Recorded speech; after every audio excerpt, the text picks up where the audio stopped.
Un de mes aïeux, Pierre-Joseph de Coëthenlem, a vécu à Trogriffon une longue partie de sa vie. Il s'y est marié en 1776 en épousant la demoiselle de Trogriffon. Il s'est marié dans la chapelle du domaine qui a malheureusement disparu aujourd'hui et qui était placée sous l'invocation de Sainte Barbe. Nous avons plusieurs témoignages de mariages qui, au cours de cette période, ont eu lieu ici. Arrêté au début de la Révolution et emprisonné à Morlaix, mon trisaïeul, quadriaïeul, a été libéré assez vite et est venu en résidence forcée à Trogriffon où il a passé pratiquement toute la période révolutionnaire. Dans cette époque, il a procédé à la rédaction d'un dictionnaire français-breton monumental. Le manuscrit a plus de 8000 pages. Il a été relié par un atelier de Saint-Paul-de-Léon. Ce manuscrit était dans la bibliothèque de Trogriffon jusqu'à la mort la dernière de mes tantes, mademoiselle Constance de Grainville, morte à l'âge de 96 ans, et il semble, je suis prudent dans les mots que j'emploie, il semble que peu de temps avant sa mort, le dictionnaire ait quitté dans des conditions mystérieuses et jusqu'à présent non encore élucidé le manoir de Trogriffon. A-t-il été prêté par une de mes tantes? J'insiste sur son âge. Il semble qu'un ecclésiastique, mes tantes étaient extrêmement religieuses et étaient très, très soucieuses de plaire par conséquent à un homme d'église. Était-il intervenu pour faciliter les choses? Je ne sais.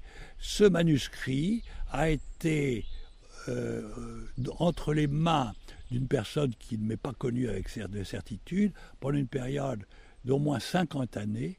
Et il a été complètement occulté, comme s'il avait disparu de la circulation.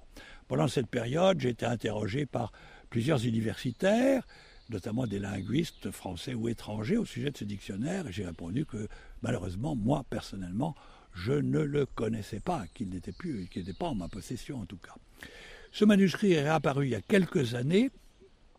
Il a été proposé à la vente par, semble-t-il, le petit-fils ou l'arrière-petit-fils de la personne qui l'avait eu le premier entre les mains dans cette période mystérieuse, et il a été acquis par la ville de Brest. Il semble qu'une université américaine s'y soit intéressée à l'époque. Il a été acquis par la ville de Brest pour la somme de 38 000 €, manuscrit, et il est actuellement confié aux soins du Centre d'études celtiques et bretonnes de l'Université de Bretagne occidentale. Voilà ce que je peux dire en mesurant mes mots. Ce non-livre, c'est un dictionnaire français-breton, ou breton-français. Il y a une photo qui représente les reliures et les deux mentions figurent. L'une des suppositions qui est totalement erronée, c'est qu'il y a eu un incendie et qu'un personnage apparaissant je ne sais d'où est venu sauver ce dictionnaire de l'incendie, comme s'il n'y avait jamais eu d'incendie ici. Alors, faut-il penser que ma dernière tante, aurait décidé de faire brûler ces papiers? Tout ceci n'a aucun sens. Quelques années auparavant, deux linguistes bretons célèbres, le docteur Dujardin et le chanoine Falrin, étaient venus ici consulter le dictionnaire, et dans les comptes rendus qu'ils ont donnés à l'époque à la Revue de Bretagne, ils insistaient très vivement sur le fait que mes tantes considéraient ce dictionnaire comme l'un des biens les plus précieux de la famille. Donc on voit mal comment elle l'aurait tout brusquement décidé de le sacrifier par le feu. Écrit par Pierre-Joseph de Coëthenlem, d'une main très sûre, à la fois par la qualité de l'écriture et par la sûreté même des lettres, et qui fait que ce manuscrit est parfaitement lisible. Il est numérisé, il est consultable par Internet, et on peut le lire comme on lit un livre imprimé, tellement l'écriture est belle et lisible. J'en descends directement, c'est un de mes quadriaïeux, oui. Sûrement écrit ici, en effet. Pendant cette période où cet aïeul a pratiquement pas bougé d'ici, oui. Sûrement écrit ici. Vous pouvez trouver des mentions de cet ouvrage, d'ailleurs, dans les publications du Centre d'études celtiques et bretonnes. J'espère que prochainement, il y aura un article complet sur ce sujet, en effet. Voilà.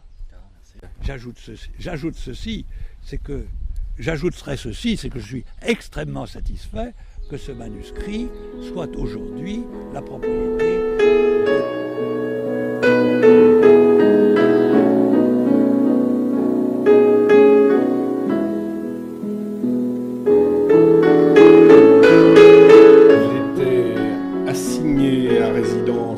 Ici, très vraisemblablement, je sais, ce n'était pas le terme juridique de l'époque sans doute, mais j'ai toujours entendu dire ça, et qu'il n'avait pas le droit d'en sortir.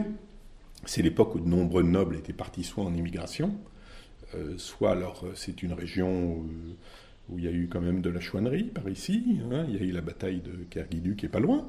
Kerguidu est sur la commune de Saint-Évenec. Donc les nobles étaient des suspects. Je pense que Coëttemps-Lhem donc a été surveillé et n'avait pas le droit de sortir, je crois, du domaine de Trogriffon. Et donc puisqu'il était, c'était quelqu'un de très cultivé et de passionné de langue bretonne, il a écrit ce dictionnaire de langue bretonne en utilisant ce qu'il avait sous la main pour faire ses brouillons et notamment ses jeux de cartes. Donc on a un certain nombre de cartes comme ça, avec sa petite écriture à la plume des différents. Dans les années 50,